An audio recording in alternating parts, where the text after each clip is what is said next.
Greetings, Invader Scum. This is Pincognito, aka Pinko, back for the first time in a long time with one of my half-hour or so videos. It has been a few years. What is the occasion? Elden Ring. What do you want to know about? PvE? PvP? No. What you want to know about is the fashion. How is the fashion, Pinko? How is the fashion? The fashion, I'm pleased to report, is excellent. This right here is the Crucible Axe Helm, which I loved.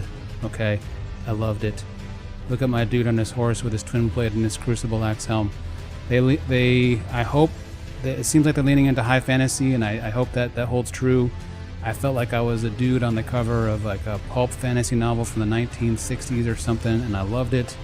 I hope they lean real hard into this in the main game because I thought it was amazing.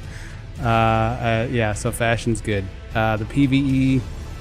It seems really promising. I kind of deliberately didn't explore some areas because I didn't want to get too spoiled in the network test. But it has the potential to be really, really good.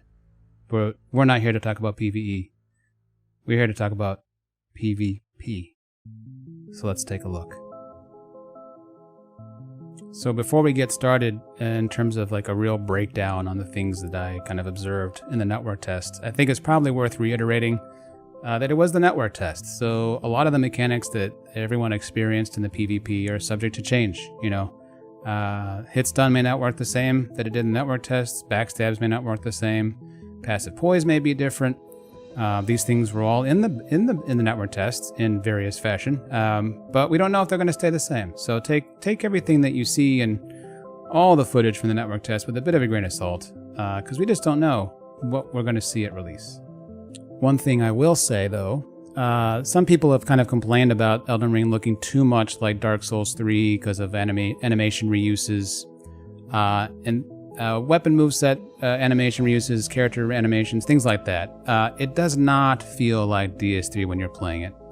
So if that's an animating concern you have about the game, I really would not stress it. It just doesn't feel like DS3 moment to moment. So here we're going to see one of the mechanics I mentioned, Stunlock. But here we're not going to see it against me.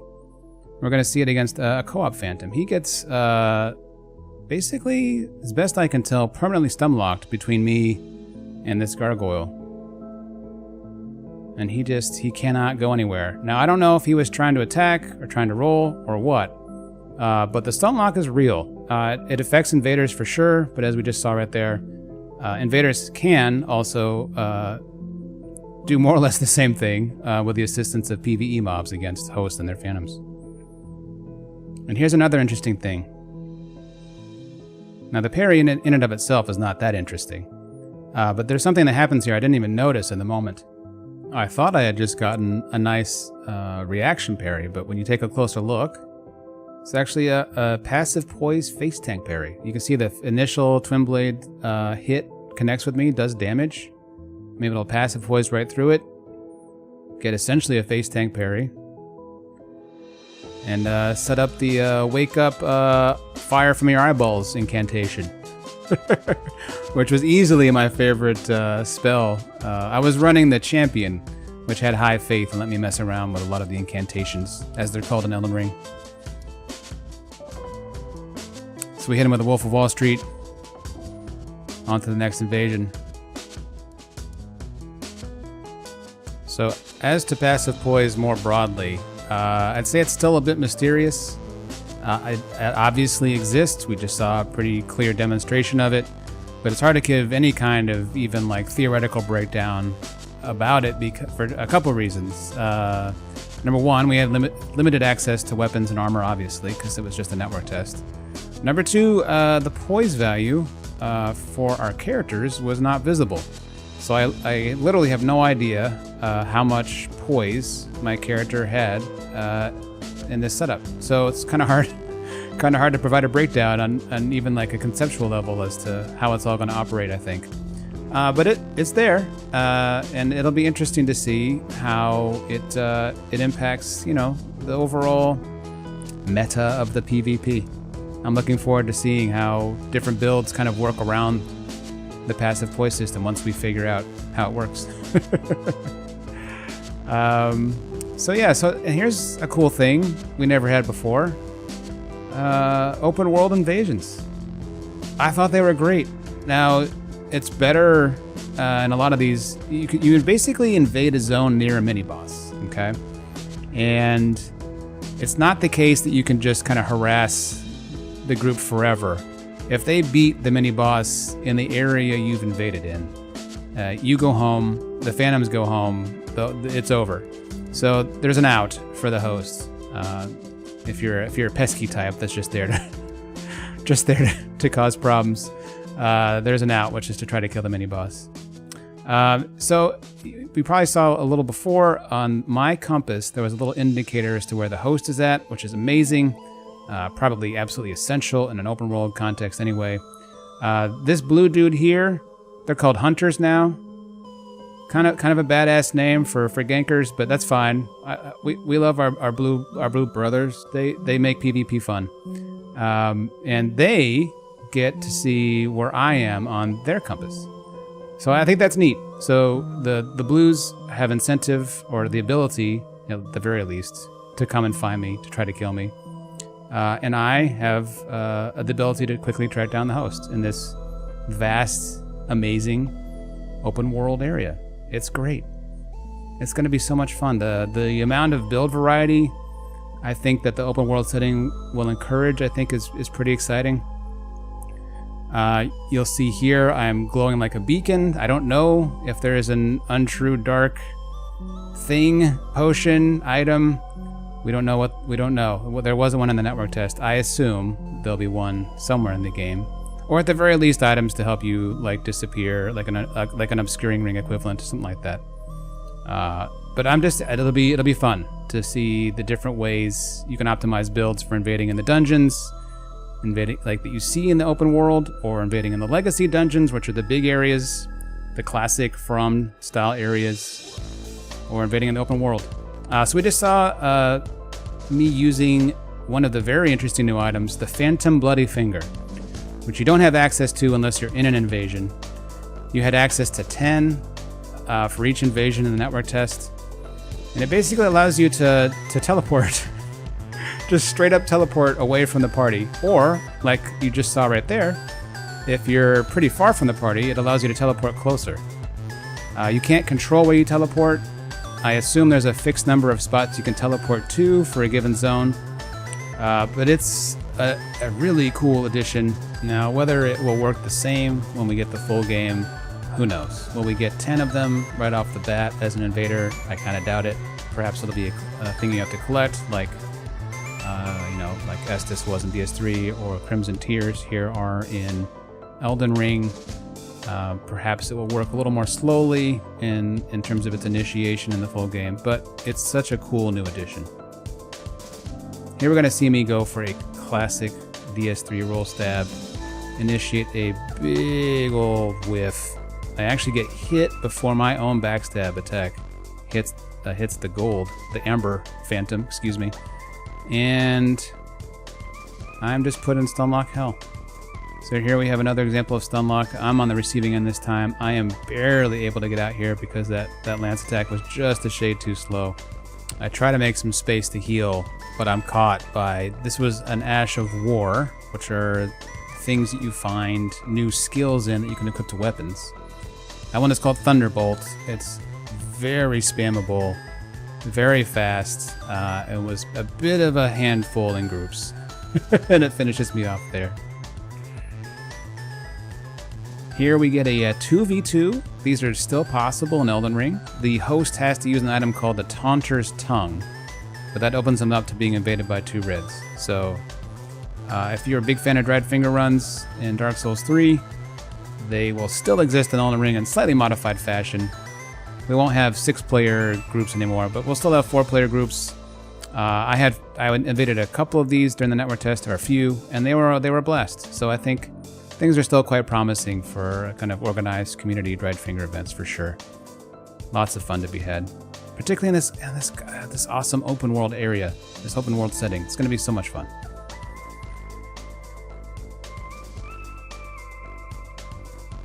So here I thought we were going to finish off the Phantom, but unfortunately the Red's attack comes a bit too late and ends up hitting me instead. So we're going to see another big ol' whiff. I'm still very much trying to backstab like it's DS3. And I haven't yet learned, and didn't really learn throughout the network test to stop doing that. But yeah, the whiffs are very real. I have some thoughts on backstabs in Elden Ring, which I'll leave to a little later in the video, I think. But suffice to say, I think the biggest issue right now is the whiffs. That was pretty painful right there. Whiffed and could not recover in time to get out of the attack that I was trying to preempt with the backstab. That's pretty rough stuff.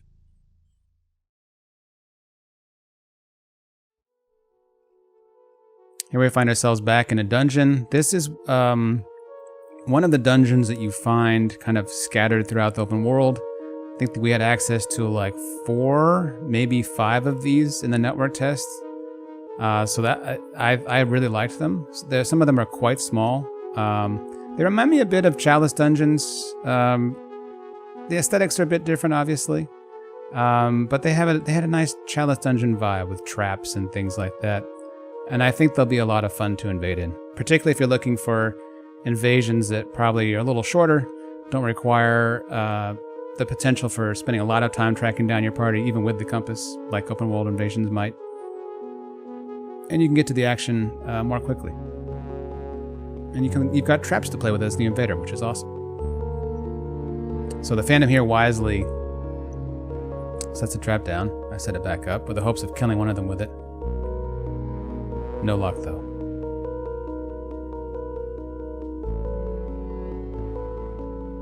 So I think this is a 3v1. These were pretty rough in the dungeons.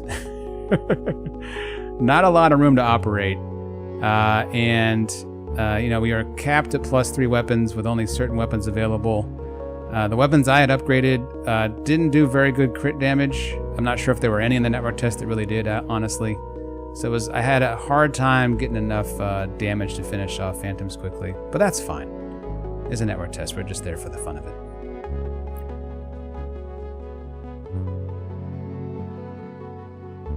So we've talked a bit about backstabs. And now we're going to talk a bit about parries. Are parries strong in Elden Ring? Yes. Yes, they are. I think you're going to see I get like 4 or so in this invasion. A stronger crit tool would have made a pretty big difference for me in this invasion. But parries will be strong if they carry over into the main game as they were in the network test. Although I would not expect connections to always be as crisp as we have here with this dude, kind of reaction parrying his attacks.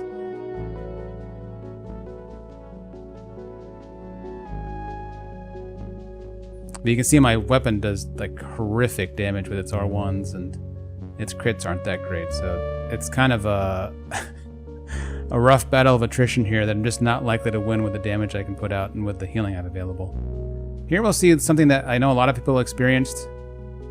I get the parry in all this chaos. I go for the riposte and I get no damage.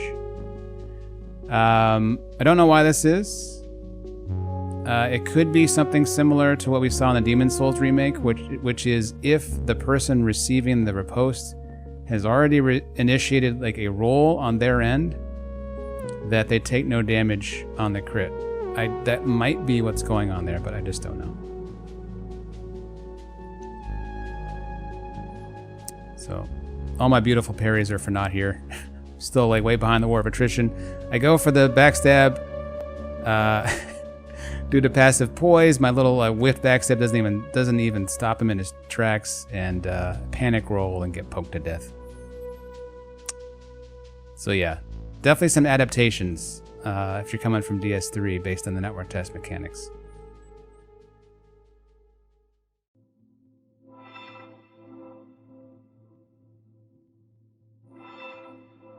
Another open world invasion. A 1v2, so theoretically a bit more manageable. But, you know, so I was using the Twin Blades, as we can see here. I didn't really use the Twin Blades in DS2. I've played a decent amount of PvE in DS2, a little bit of PvP. And frankly, the Twin Blade didn't interest me that much in DS2, but I really had a good time with it in Elden Ring. But I had some difficulty using it against groups. Its damage output was pretty low on a per hit basis, so it really relied on getting kind of chains of attacks, pseudo combos to really deal out good damage. So when I was...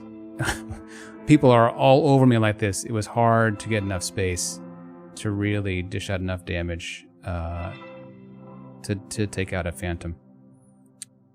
So, blessed by Miyazaki's Phantom Bloody Finger, I decided to get a little space. And here we're going to see another thing that's new. Like, really new for invasions. And again, there could be build making kind of centered around this style of engagement. So I'm hiding in a bush. Now you might say, Pinko, you're lit up like a goddamn lighthouse. Anyone can see you there. There's a giant red object in the bush. But, okay, the host team is right there. And unless they're just being silly, they don't see me. You know, they're having fun hopping around. Jumping's fun in Elden Ring, of course. But I'm pretty sure I'm completely hidden from them. And I'm going to show you why I think that's the case. What does this look like on their end? Am I actually invisible? Kind of invisible? Not really invisible? They're just messing around with me? Let's take a look from some other footage. Courtesy of Dreg, who's the host here, and Giop is the red. Look at that. Look how completely Giop disappears when she goes into the bush there. Little cheeky poke out, and then back into hiding. I mean, it's you. If you are hidden, which is not always super easy to tell on your screen, but there's kind of like a gradation in the texture when you're hidden. You are hidden for real. So stealth invasions in the open world, absolutely a possibility. A lot of fun potential there. So I've been messing around. This is the same duo from before. I think I'd hit the Phantom Bloody Finger a couple times here to try to get a different, more strategically advantaged location without success. So we're now kind of fighting for our lives. They're pretty good at keeping pressure on me, both at the same time, which is making it really hard for me to do enough damage to pressure either of them. I probably should have switched to my two-handed twin blade at some point just to do a bit more damage. But I was also looking for parries. You know, just to practice. Got to get a feel for the new game. We do get this sick double parry.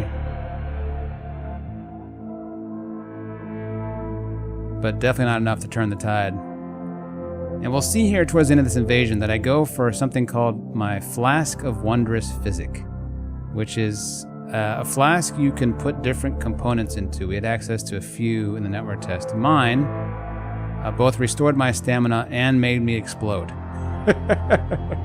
So you'll see me here towards the end of this invasion try to go for the Flask of Wondrous Physick with the hope that in a blaze of glory I would both end my life and both of theirs at the same time. But I was a little late to take the sip.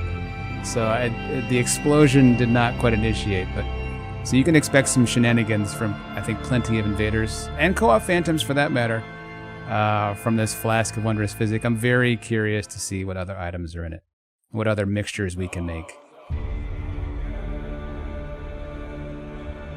The last invasion I'm going to show you in this video is another open world invasion. 1v2, fairly passive group. And I really relied on the Phantom Bloody Finger to keep repositioning to try to take advantage of times when they were engaged with PvE, because they were really quite passive outside that context, which made it very hard to engage in a way that would help me win. Hard to engage in a way that would let me do damage. You can see a lot of backpedaling when I would get close to them. This was a kind of a theme throughout much of this invasion. You know, which is fine. They're not required to rush at me aggressively. So it's on me to figure out ways to bring the engagement to them. And the Phantom Bloody Finger is a really interesting way to help make that happen. Outside of people who are just camping a site of grace, right? Those people will exist, and the Phantom Bloody Finger is not going to do a damn thing to help you with them. that's okay. It will help you deal with different types of groups, and it will make invasions more dynamic in interesting ways. I think that I'm excited to see how it plays out. So here we see what I mentioned before was the super spammable Thunderbolt. It is being super spammed. So it goes. There's always something spammable in these games, and right now that was one of them. So while we watch this invasion happen, and it goes on for quite a while, and hopefully it's interesting for you to take a look at, let's talk a bit more broadly about the Elden Ring PvP. So, as I mentioned before, it may look facially like DS3, but it is not DS3, and I am so happy that's the case. I don't want DS3 2.0, I don't want DS2 2.0, I want new game. I want it to feel new. I want the kind of tactics to be new, the mechanics to provide new ways of playing the game, and it looks like we're going to get that, and that's very exciting. I understand some people want some things to come back from DS3, Backstabs, for example. I would agree that the current state of Backstabs is not ideal. I'll flesh that out more in a second. But I personally don't want DS3 Backstabs to just get imported full sail into the game. For a couple reasons. I don't know if that would be well balanced. It's hard to say with only having had like really a few hours to play with the game, but I tend to think they might be too strong in Elden Ring. Others might disagree with that, but that's my opinion at the moment. But beyond that, I want it to be new. I want to learn a new way to play. I don't want to just have DS3 stabs be like kind of the go-to against a lot of things. It just doesn't interest me. So I hope they don't come back in the same way fully. That's my 2 cents. I will say that I think Backstabs and PvP are kind of were in a weird place in Elden Ring. Not in PvE. They felt very fluid and normal in PvE. In PvP, they were a little odd though, and I think the biggest issue I had was the whiffs. From seems to pretty clearly have made an attempt to narrow the backstab window, so to speak, to make it more difficult to execute backstabs, which I'm fine with. But I think the problem right now is there has not been a complementary narrowing of the times in which you initiate the backstab grab. So you end up in very confusing situations where you're getting like what looks like a pretty clean backstab initiation, and it ends up in this giant whiff that's extremely punishable. I think we saw earlier tonight, I got hit by paired greatswords that I could not roll out of because I was stuck on the backstab whiff animation. So if they do keep kind of the backstabs mechanically similar in the full game, I do hope that they at least minimize or greatly reduce the times in which you can initiate that backstab animation in a complementary fashion so you are not whiffing and punished for trying to get around an opponent, essentially. That would be a welcome change. Here you can see me messing around with the sleep arrows. I wanted to see what they did in PvP. They do not put your opponent to sleep, but they do something kind of interesting. They stun them. Now, I don't know if I could have reposted that. I couldn't get there fast enough. It's a pretty brief stun, right? But that will still be a pretty effective tool for groups against invaders. Particularly coupled with the fact that we have like this infinite Stunlock situation that we've seen a couple times.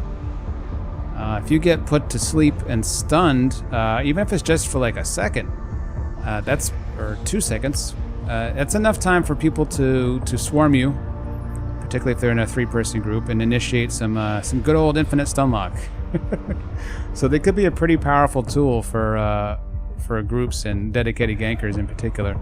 So it'll be interesting to see how that plays out. I expect there'll be items, consumables, things like that that can increase your sleep resistance. Those could be pretty essential to invaders, depending on how the ganking meta plays out and develops. We'll have to see.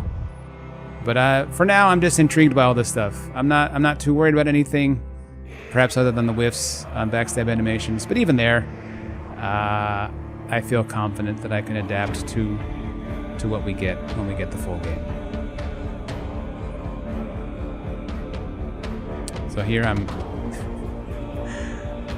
creeping around in the bushes, trying to get my eyes on the host and the phantom. The stealth is more fun than I thought it would be, honestly. I'm pretty excited to make a stealthy invader. I had one in Demon Souls that relied on kind of spells and the very powerful like invisibility rings there, but it'll be fun to see how we can do that in this big open world setting. Here I come at the exact right time. I'm able to apply pressure on the host after he got smushed by that giant sword. And after a lot of work, we get the win. And the Phantom is none too happy about it. But GG's, y'all.